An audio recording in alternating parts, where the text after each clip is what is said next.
Hello and welcome back to the Will I Vike It podcast. My name is Craig, and today my guest is Liberty Guy. Welcome to the show, Liberty. Hi, thanks for having me, Craig. You're more than welcome. So you are the organizer of a new festival that starts this year, the Wirral Viking Festival. That is correct. Yes. So we're going to talk a bit about that, and hopefully we're going to cover a bit about the history of the area as well and the Vikings. Absolutely. Yeah. So it's not something, before we set this interview up, it's not actually something that I knew much about, I must be honest, or not, that particular part of the country. Yeah, So yeah, if you don't mind, we'll go into a bit about that. But absolutely. yeah, I guess a good place to start would be, where does your interest in Vikings start?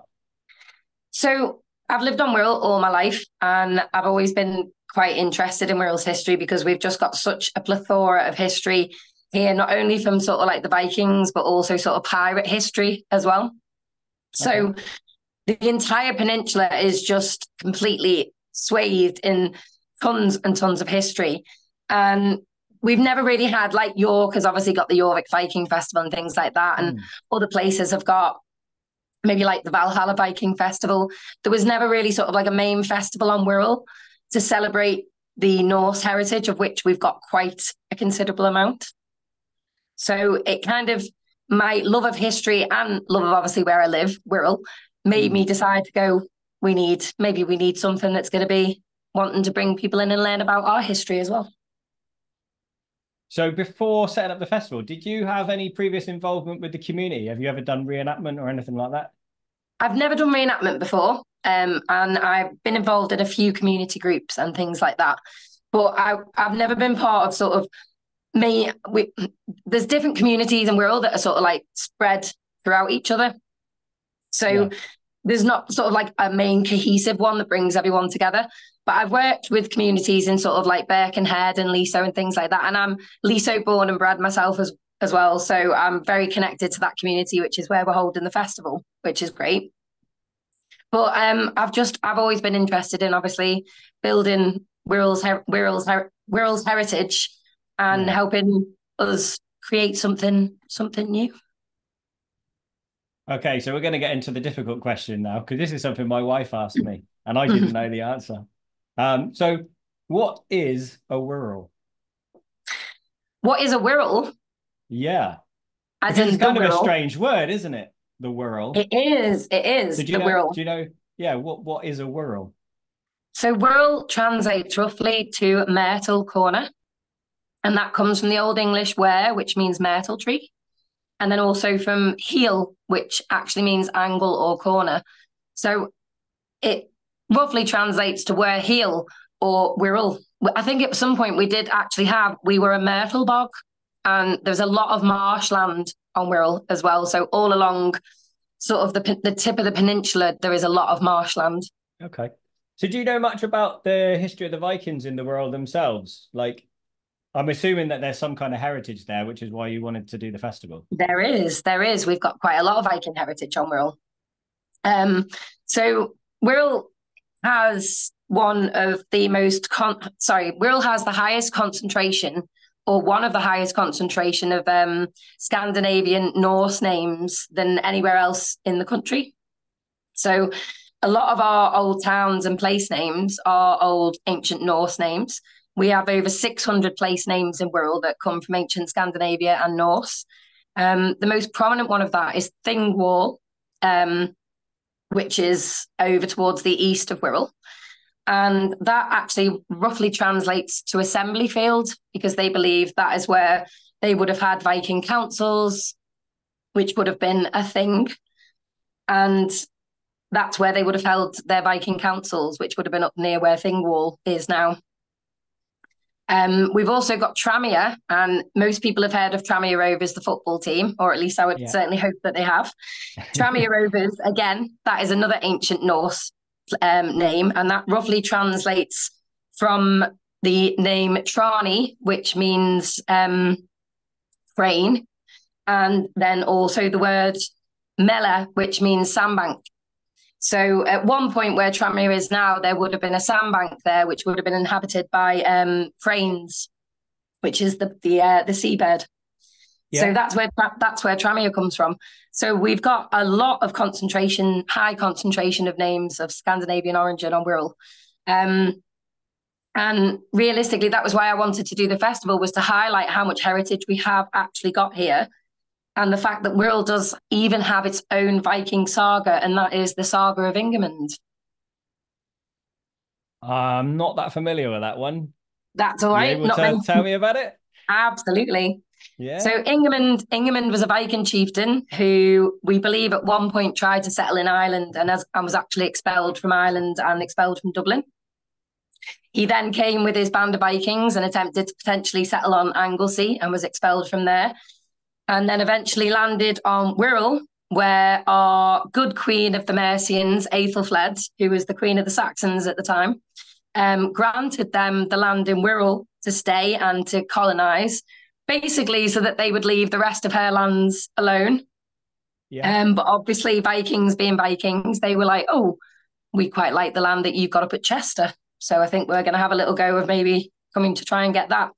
So although Aethelflaed allowed them to settle on Wirral, at some point they did try to push further inland and head towards Chester, but obviously were repelled. One thing I did notice, I was looking briefly before we started chatting, and apparently there's some recent studies that show high concentrations in the DNA of the people of Wirral as well. Yeah, that's very true. So there's been numerous studies that have been done on the Viking heritage of people in Wirral. And there's been most people on Wirral who are sort of have quite long generations here, you will find Scandinavian DNA in them. So, because obviously when the Vikings settled here, that was around about 1000 AD. So 902 AD, they came here and obviously settled and created their enclave and their colonization. But even though it's only been sort of maybe like 1,000 years potentially, or obviously we're in 2024 now, it's only about 40 generations if you go back that you will maybe find a higher concentration of Viking DNA as well. Yeah. So yeah, we are still very much Vikings still on Wirral, even though most people don't know it. And one other thing I noticed is in the archaeological evidence, there are lots of links between the trade between the Saxons and the Vikings. Obviously, me being the Saxon forager, I have that interest in the Saxon side of things too. And I noticed that there's supposed to be a lot of mixed evidence between the burials in particular of the Saxons and the Vikings. And I think as well, you've got a few crosses and things that were, as we find in other places. I've done an episode up in Cumbria, and they've got a lot of sort of wheel crosses and things that have Norse iconography, but on crosses. And I think you've got a few of those around the world. Absolutely. And we also believe that when Ingemund settled here, that they were actually Christian at that point. So although they obviously brought with them their Norse gods and things like that, I think they were maybe starting to sort of lean into the fact that, okay, well, this is a Christian country. We maybe need to adopt that if we want to sort of create relations and things like that. But they obviously brought with them all their Norse stories and their Norse gods. I'm just trying to think of a few more studies that have been done. We have recently had an archaeological investigation up at the railway pub in Mells, because they've actually found what they believe to be a boat burial there. Yeah, right. So yeah, it's been very exciting. We've got a lot of very, very exciting archaeological digs going on currently on Wirral, which is fantastic. And the main one obviously being the boat burial that has been found up at Mells. So they're unsure as to whether it is a Viking boat burial.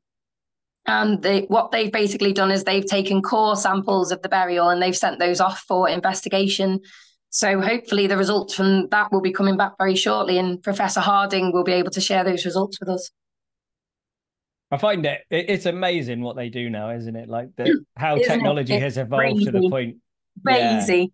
Yeah. Like they almost don't have to dig stuff up. They can just analyze it before they've even touched it. They can literally just take a core sample, send it off, and yeah, it's amazing. Really is amazing. Yeah. The reason that they've had to do that, rather than creating an entire excavation, is on Wirral, we have certain types of mud that almost act like a barrier sometimes when we have archaeological finds.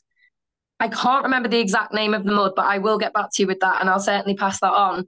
But the layer of mud that they thought was there, I don't think it was there. So the boat wasn't as protected as maybe they thought it was, which is why instead of fully excavating it, they've just had to go down with the core sampling to check, which is obviously really, it's a shame because it means that maybe it might not have been as intact as we thought. But it's still a really, really exciting find and exciting thing to be investigated. And I know Professor Harding, when he comes to the event and he's going to be talking about Viking Wirral, he will be talking a little bit about that investigation as well. Oh, maybe that's a future guest for me. Yeah. Oh, whilst I'm at the festival. I will definitely send him your way. Definitely. Yeah, that could be interesting, especially if we wait till after he's got the results back. That would absolutely almost be part two to this one. Yeah. The other thing I've got that we should maybe mention is that it's got possible links to the Battle of Brunanburh. Yes. I know we don't know where that was, but there is one site I noticed that's on the world that they think might have been the battle Bromborough. Yeah. Yes. It's still it's hard to clarify as to whether maybe it definitely did happen on Wirral. Wirral is obviously a great contender for it, but I think there is still a little bit of contention as to whether it did actually happen on Wirral. I know Professor Harding has obviously discussed the Battle of Brunanburh. And we've also Claire Downham, who is from Liverpool University as well, also discusses the Battle of Brunanburh. She's another fantastic Merseyside professor who does Viking investigations, which is fantastic, and hopefully will also be attending our event as well. Because the Battle of Brunanburh is in Egilssaga. Yes. And it mentions a place called Wenheath, so I guess that's just speculation at that point that it might be referred to from the Wirral. Check. I've got to see. I refer to my book all the time. This is Professor Harding's book, which is Viking Wirral, and I always show this to everyone. And I say, if you want to know about Viking Wirral, please get this book. All right, I'll get a copy. Wenheath. Yeah, but I don't know where that would be. Is there a place of similar name that you know of in the area? Not on Wirral. I've not heard of No. Let me check. Let me have a little look on Professor Harding's book. So,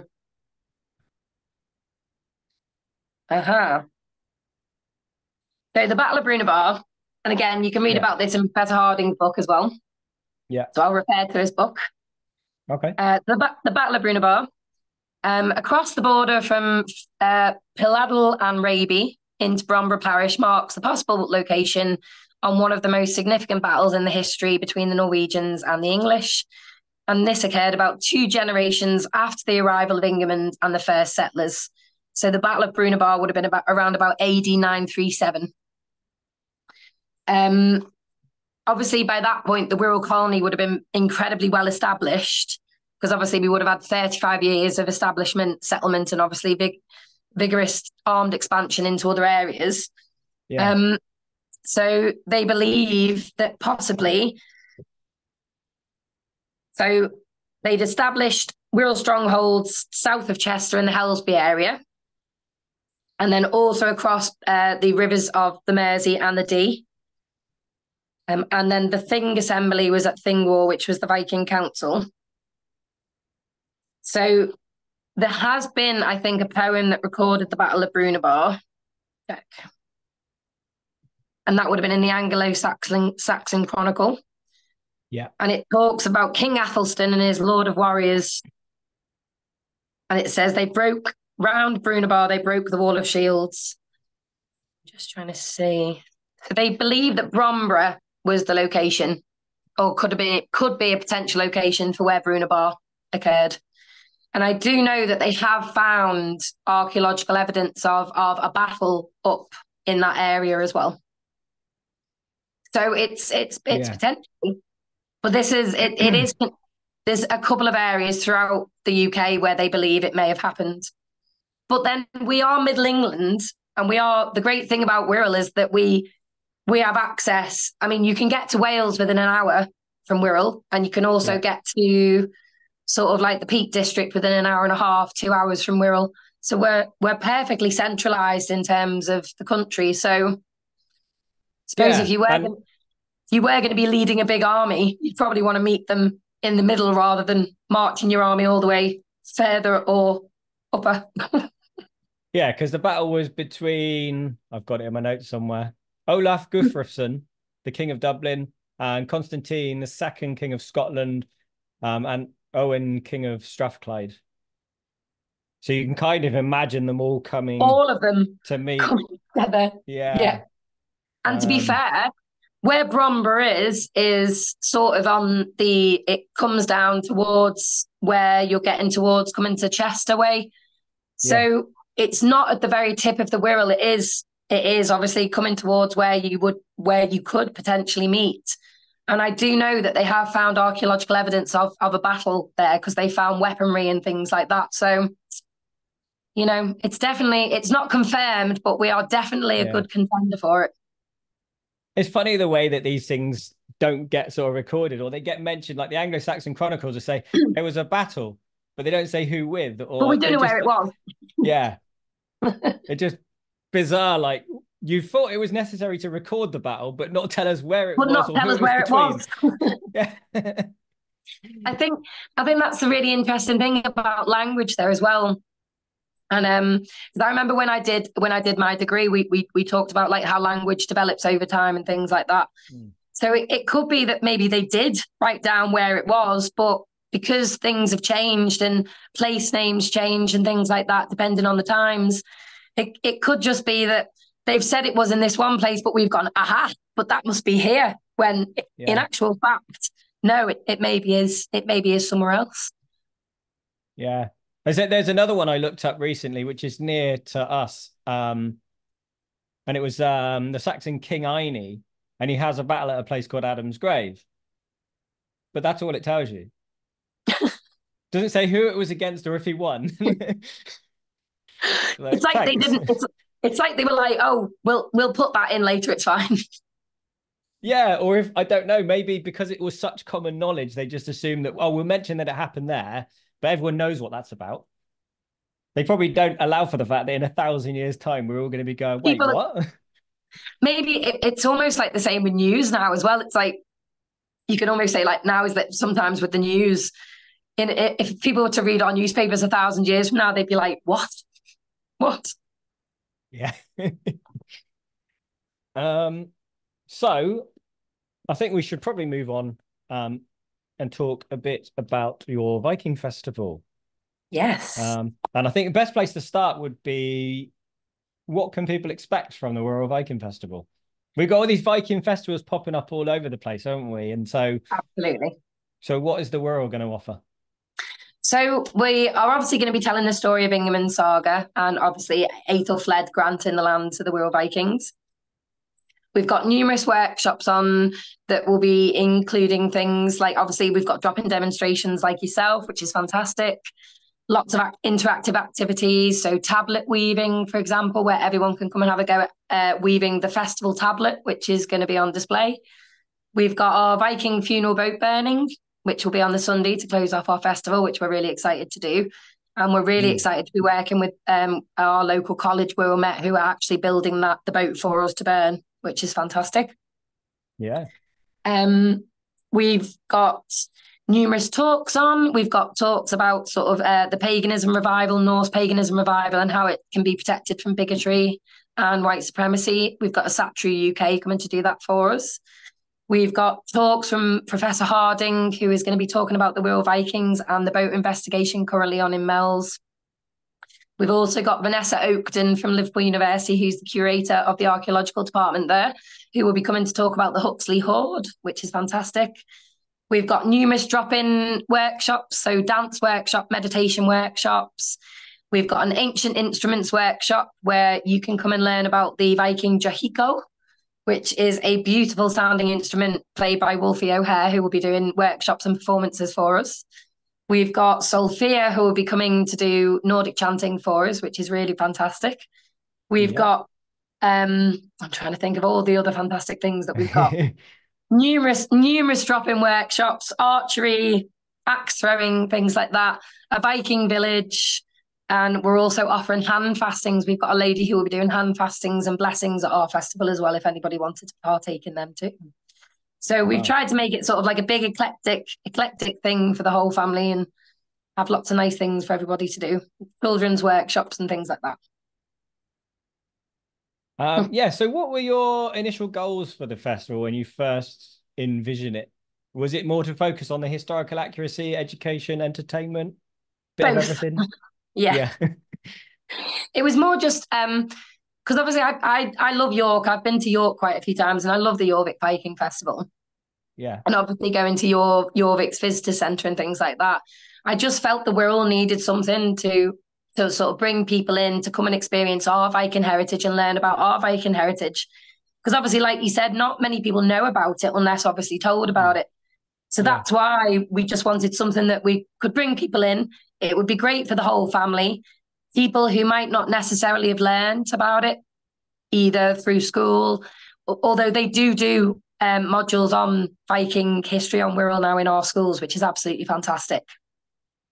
So it was more obviously to create something to bring people in, to just have a really fantastic event that means everyone can come and get involved. Is there a particular reason you think that it's important that people should know about the history of the Wirral? Yeah, definitely, because we've got so much heritage here and so much history that I think people, if they did read about it, would absolutely love it and fall in love with it. And I've always felt that we needed more tourism to Wirral for people to come and learn about that. So for me, it was very important from sort of like a tourism aspect, and also for people learning about our history, because we've not just got the Viking history, we've got such a wonderful plethora of history on Wirral that it just seems a shame that we don't have something to just celebrate that history on a regular basis. Now, I've got another question, which I think we've kind of covered already, which was what sparked the initial idea for the festival. But I think maybe I'm trying to think the best way to reword it, because I suppose what made you decide to start a festival? I think we've kind of covered that though, right? I mean, it's I've the done festival events. itself, yeah. I have done events before, and yeah. it made me I wanted to create something for Wirral, like the Viking Festival, obviously, like similar to Jorvik. And I just want, my cats are fighting. They might jump up. I apologize if they do. It's fine. I wanted to take on a challenge, and I wanted to challenge myself. I wanted to see if I was capable of doing it, and I wanted to take on a challenge, and I thought, what better way than to dive into Wirral's history? Yeah. I want to ask, how do you go about starting a festival? But I feel like that's probably your own little secret, isn't it? No, not at all. I wouldn't know where to begin. Like, yeah. I suppose first you start with location. Yeah. So I did some research, and I put in some local groups, would you be interested in having this event? What would you want from this event, to get a sort of like basically free research from sort of the local community. Yeah. And then I started scouting some locations. So originally I looked at Royden Park, which is a beautiful location. But because it's a protected site, it would have been very difficult to do what we wanted to do there in terms of being able to have cooking stoves and things like that. So that was when I found Leasowe Castle. Well, I was given Leasowe Castle by my good friend Laura, who helped me find it, who works for the Chamber of Commerce. She's absolutely fantastic.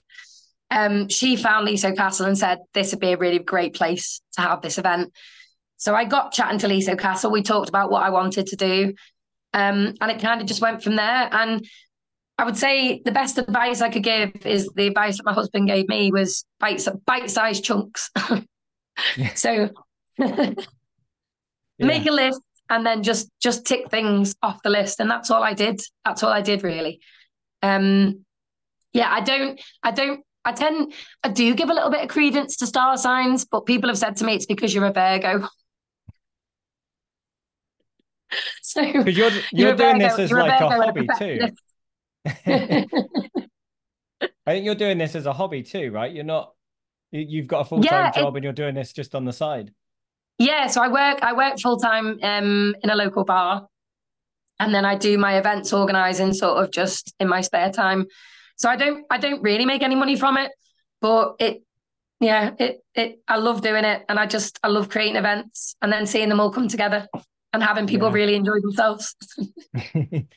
And so assuming that this won't be the only year that you do it, you're Yeah. not going to run yourself into the ground doing this, hopefully.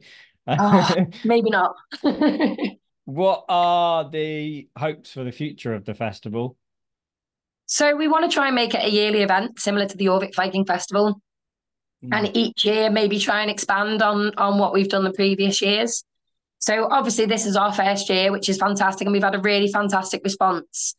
Lots of people are very excited about the event. We've got amazing traders and vendors and performers and reenactors, so that's absolutely fantastic. And yeah, I'm hoping to just make this a yearly event for Wirral. Yeah, that's the plan. So when is the Viking Festival? Because we keep It, talking about it's coming up, but we haven't said when. it's the 25th and 26th of May this year at Liso Castle Hotel. We have got our website up and running, which is www.thewirralvikingfestival.co.uk. So all information is on there regarding sort of like our performers, and our program of events will be up there now as well. And you can also purchase tickets from there. We have got camping available at New Brighton Rugby Club, which is a stone's throw from Liso Castle. So the camping that we've got available is we've got camper van and camping pitches. There's a bar on site at the campsite. There's also shower cubicles, like a shower block, but we recommend bringing swimwear as if you were going to like a swimming pool. Yeah. There'll be a cafe, and also you have got sort of security as well on site with regards to sort of personal possessions. We have got priority disabled parking as well at New Brighton Rugby Club. So there are 7 questions that I ask everybody. Yeah, Yeah. And the I'm first I'm so one, I'm so excited to give you my answers about these. good, good. So the first one is, if you had an unlimited budget, what would be your dream project? I would build a replica Viking village on Wirral with a visitor centre. Like an extension of the festival, but permanent. Yeah, but like a permanent Yeah. thing that's there just all year round. All right. Do you think you could survive on a Viking Age diet? I'd like to say yes, because I love meat. Well, I don't think they would have eaten as much meat as people expect. It would have been No, more, yeah, lots more or less fresh meat, I guess, would be the thing. I think I like to think more vegetarian than most people would expect. as long as there was butter and cheese, I'd be okay. Oh yeah. So as long as you've got your own animals, you'll have plentiful supply of butter or cheese, but only at certain times of the year. Of course, Because it's when there's the other grazing thing that available. gets forgotten is, yeah, Seasons, people forget that the food would have been seasonal. We can just go and buy more butter, but absolutely, absolutely. yeah. So would there be anything you'd miss if you were living on a Viking Age diet? Sugar, Yeah. sugar and chocolate. Chocolate's come Definitely. up a few times, I think. Yeah. um, yeah. So what's the weirdest thing in your kitchen?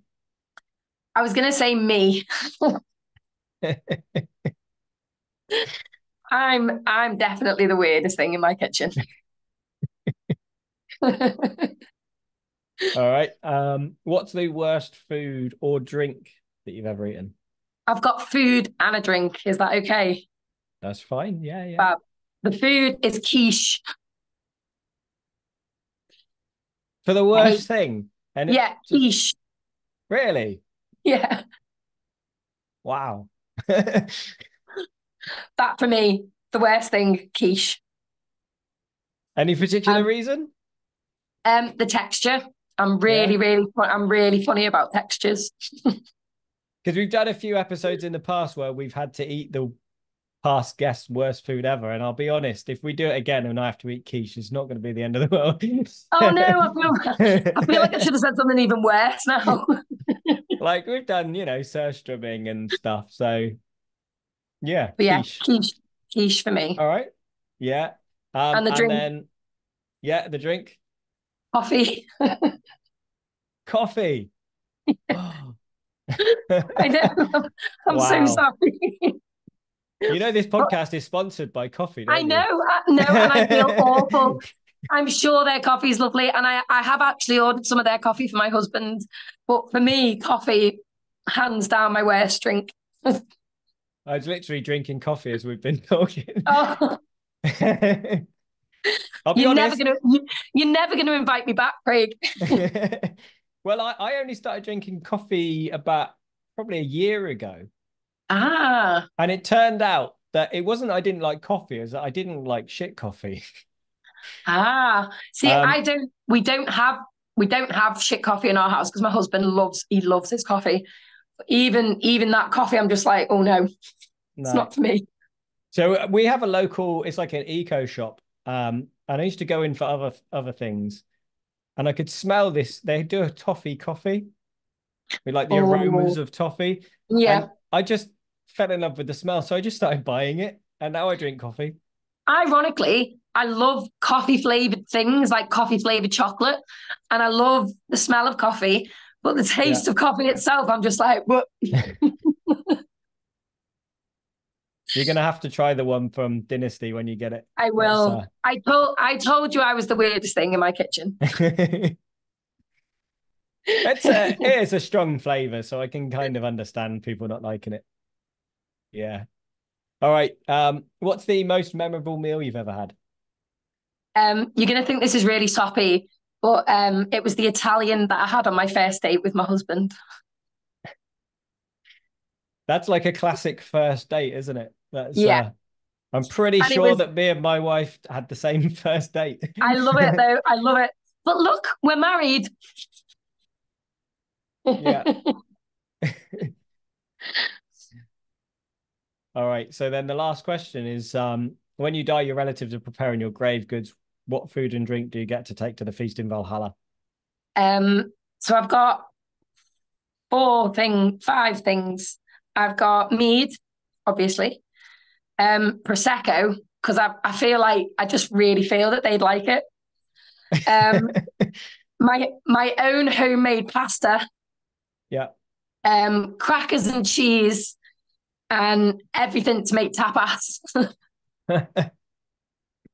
That's quite a eclectic, I think, mix of things there.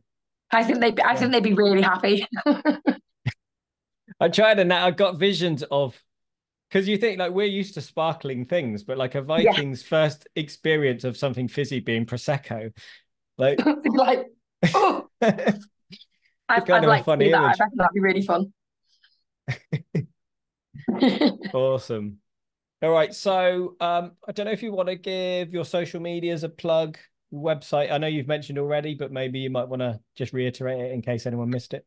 Yeah. So website is www.thewirralvikingfestival.co.uk. And then we've also got we're on TikTok and you can find us under the.wirral.viking.festival. And we're also on Facebook as well. And we're just under the Wirral Viking Festival. Brilliant. I'll pop some links under the video and everything when it goes out as well. Amazing. Yeah. Yeah, so, it's not long to go now. So very excited. No, looking forward to it. It's going to be fun. Can't wait to meet everyone. We're also doing so on the Friday night as well. For all the traders, we're going to have like a meet and greet as well. So I've ordered a hog roast for everyone. Wow. Definitely looking forward to that. We're gonna have a hog roast. We're gonna have some drinks. So yeah, it's gonna be really good fun. Sounds brilliant. Right. Well, thank you for coming on the podcast. Oh, thank you for having me, Craig. It's been amazing. You're more than welcome. And I look forward to meeting you in person at the festival. Me too. Not long, a couple of months to go. Yeah. So thank you everyone for watching or listening, and I'll see you next time. Thank you. Bye. If you enjoyed the show and want to hear more, remember to like and subscribe and give the show a rating. You can also help keep the show going by becoming a Patreon, where you'll get early access to all episodes. or check out my range of merch on my store. Links are in the episode description. Thanks for watching.